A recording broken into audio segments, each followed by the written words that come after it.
బరువు తగ్గించే ఇంజెక్షన్లు ఉన్నాయి గదా! మరి బరువు తగ్గాలంటే ఎన్ని ఇంజెక్షన్లు తీసుకోవాలి? ఈ వీడియోలో చెప్తా వినండి. మీరు సోషల్ మీడియాలో చూస్తుంటారు గదా! ఒజంపిక్ అండ్ మౌంజారో అని చెప్పి. ఇవి ఎన్ని ఇంజెక్షన్లు తీసుకోవాలంటే, అయితే ఇలా ఫిక్స్‌డ్‌గా ఇన్ని ఇంజెక్షన్లు తీసుకోవాలని ఉండదు. మీ డాక్టర్ ఏం చేస్తారంటే, మీకు వీక్లీ వన్స్ ఇంజెక్షన్ అనేది ఇస్తారు. ముందుగా చిన్న డోస్ తోటి స్టార్ట్ చేసి, ఎవ్రీ మంత్ డోస్ అనేది పెంచుకుంటూ వెళ్తారన్నమాట.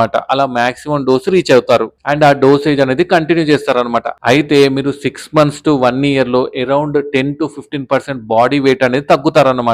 ఒకవేళ మీరు మంచిగా దాంతో పాటు డైట్ అండ్ రెగ్యులర్‌గా ఎక్సర్సైజ్ ఇవన్నీ చేస్తే ఇంకా ఎఫెక్టివ్ వెయిట్ లాస్ అనేది జరుగుతుంది. అంతేగాని ఇన్ని ఇంజెక్షన్లు ఫిక్స్‌డ్‌గా తీసుకోవాలని అయితే ఏముండదు. ఏంటంటే మీ వెయిట్‌ని బట్టి మీ డాక్టర్ అనేది ఎన్ని మంత్స్ వాడాలి అని డిసైడ్ చేస్తారు. ఎప్పటివరకు అయితే మీ వెయిట్ అనేది నార్మల్ లెవెల్స్‌లో మెయింటైన్ అవుతుంది గదా! అప్పటి వరకు రాసి దాని తర్వాత మీరు సేమ్ రెగ్యులర్‌గా మంచి డైట్ అండ్ ఎక్సర్సైజ్ ఇవన్నీ ఫాలో అవ్వాల్సి ఉంటుంది. అర్థమైంది గదా! మరి మీకు కూడా ఇలాంటి డౌట్స్ ఏమైనా ఉంటే కింద కామెంట్ చేయండి. Thank you.